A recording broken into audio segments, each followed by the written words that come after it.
당부드립니다. 알겠습니다. 네, 수고하셨습니다. 다음 최재천 의원 심려주시기 바랍니다. 예, 서울 성동갑 최재천입니다. 몇 가지만 여쭙겠습니다. 전번에 기관 보고 때도 제가 지적한 바입니다만 이번 군 작전 개념이 저는 지나치게 협소했다고 생각합니다. 당연히 민사작전이 포함이 되고 이라크 파병과 관련된 현지 교민이나 상사, 주재원, 외교관 이런 분들의 안전 문제까지도 파견 작전 개념에 충분히 포함을 해서 사전 대비책을 세웠다라면 최소한의 위험성을 좀 막을 수 있을 거라고 생각을 합니다. 아직 확인 안 됩니다만 알지르카이로 추정되는 사람이 잡혔다니까 다행입니다만 6월 21일 05시에 공개된 알자지라 방송 비디오 테이프 보면은 그쪽 메시지에 일부를 인용하면 만일 그렇지 않으면 우리는 당신들에게 이 한국인의 머리를 보낼 것이며 나머지 한국 군인들의 목들도 그 뒤를 따르게 될 것이다. 이거 잘 알고 계십니까? 우리나라 방영 테이프는 없었죠. 그렇죠? 제가 가지고 있는 건 북경 청년본인데요. 인터넷에서 뽑은 건데 여기는 분명히 알지르카이 메시지가 6월 21일자 05시 메시지가 나머지 한국 군인들의 위험에 대해서도 분명히 경고하고 있습니다. 어떻습니까? 자신 있으십니까? 파병부대의 안전성에 대해서 그동안의 파병부대 안전 문제에 대해서 계속 강조해왔고 거기에 대비를 하고 있습니다. 예, 하여튼 이런 경고가 있다는 것을 늘 염두에 둬야 할 겁니다. 그 다음에 두 번째입니다. 국방부와 각 관계 기관 간의 정보 교류 실태를 저희들이 문서를 요구했었습니다. 근데 이것 보고 대단히 좀 실망스러운 부분이 많은데요. 이를테면 국방부 입장에서 대테러 작전이나 그 다음에 내국인 안전 관련, 이라크 관련 이런 정보 수발들이 다른 관계 부서 사이에 있었는가를 봤더니 먼저 외통부 사이에는 올해 3월 1일부터 현재까지 7월 중순까지 3건을 주고받았는데 파병 지원회의 계획 하나 문건이 있고 그 다음에 청와대와는 4월 8일자 허영 목사 피납 이 문건 하나 있습니다. 국방부가 보낸 건 없고 그 다음에 NSC와는 3건이 있는데 4월에는 하나도 없고 올해도 없고 6월달에 이르러서 비로소 6월 21일 이후에 김선일 사건 문서만 3건이 오고 갑니다. 그 다음에 정보기관과도 마찬가지입니다. 4월 5일자 피납하고 한정원 씨 피납하고 4월 8일자 허영 목사 피납 관련 문서는 있고 그 다음 6월 23일날 김선일 씨 피살 관련 조치 문건만 있고 다른 어떠한 문서도 없습니다. 그 다음에 국방부 정보본부하고 정부부 차관 문서도 마찬가지입니다. 6월 21일자로 이라크 장관 지원항 이 정도 문건이 하나 있고 나머지는 의미 없는 문건들입니다. 이런 식으로 정보가 수직적으로 올라갈지는 몰라도 수평적으로 가는 정보 교류는 전혀 없다는 결론입니다. 우리 차관님 어떻게 생각하십니까? 저희들이 정보를 수집하게 되면 필요한 정보들은 NSC의 정보 상황실이 있기 때문에 거기 통보를 하면은 거기서 공유를 하게 됩니다. 직접적으로 관계부처와의 협조도 있지만은 주로 이제 NSC 정보 상황실을 주축으로 해서 정보 교환이 이루어지고 있습니다. 그런데 잘 아시다시피 이번에는 저는 그렇게 신뢰하는 정보는 아닙니다만 5월 10일자 정보가 위로 올라가지 않고 수평적으로도 교류가 안 돼버립니다. 그리고 곧바로 대사관으로만 내려갔고 대사관에서는 제대로 경고를 하지 못하고 이런 식으로 정보가 사장돼 버립니다. 그렇게 고급 정보라고 판단하지 않습니다만 사장돼 버리면 그런 일이 벌어지는데 결국은 정보 독점이나 그 다음에 수직적인 정보 보고는 이루어진다고 말씀하셨지만 수평적인 정보 교류가 없다는 그런 큰 문제점이 지금 우리 각 부처 사이에 존재하는 것 같습니다. 그 다음에요.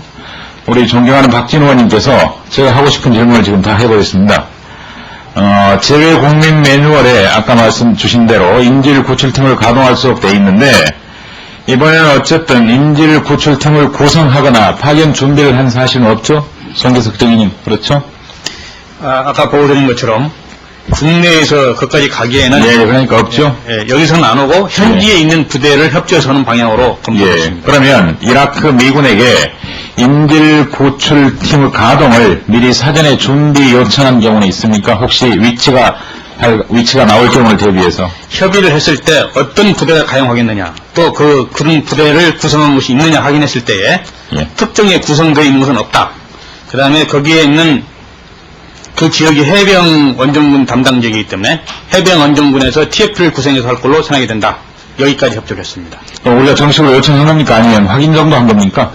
가능성에 대해서. 그것은 정부의 진행에 따라서 그 문제는 더 발전시키자라고 얘기까지 했습니다. 그럼 1차적으로 확인하는 정도였다. 공식 요청까지는 이르지 않았고. 예. 그러니까 작전을 예. 수행, 예, 그렇습니다. 예.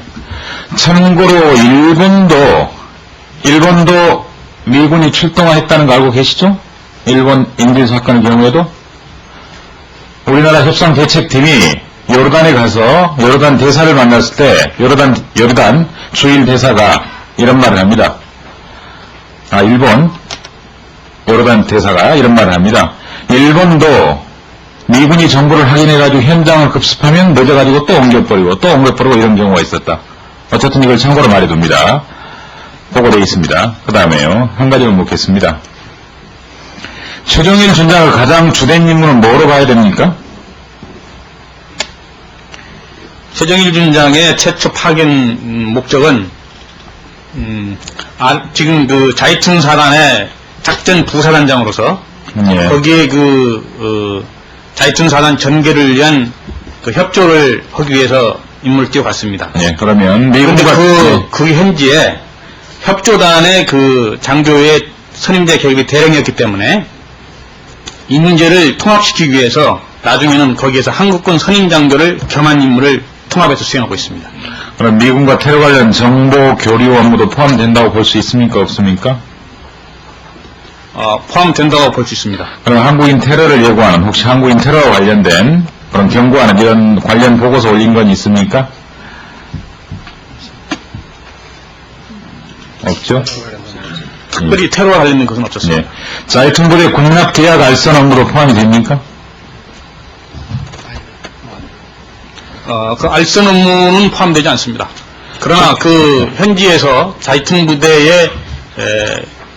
부대가 현지에서 생활을 하기 때문에 그 부대의 어떤 그 계약을 체결해야 되기 때문에 그런 계약을 위한 사항을 파악하는 것은 임무에 포함이 됩니다. 감사원에서 우리 김천호 증인의 진술서를 확인한 바에 의하면 이렇게 되어 있습니다.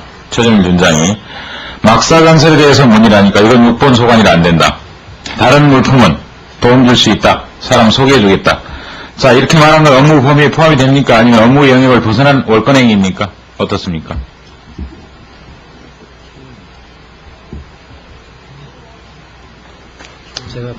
네, 말씀하시죠.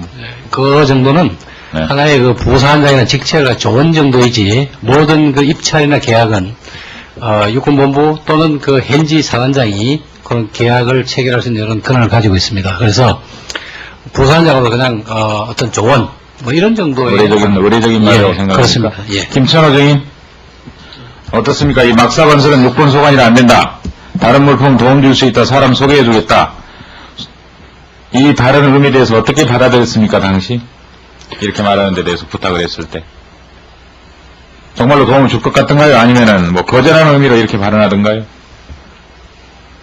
그냥 무덤덤하게 말씀하셨는데요. 무덤덤 이야기했어요. 예, 저도 제가 사업을 하러 간 게 아니라 이런 그 이라크 회사가 있으니까 굳이 한국 회사를 이쪽으로 비싸게 돈 주고 이쪽으로 와서 공사하는 것보다는 이런 현지 회사들한테 공사를 주면은 빨리 공사를 끝마칠 수 있지 않느냐 하는 그런 말씀을 제가 드렸습니다.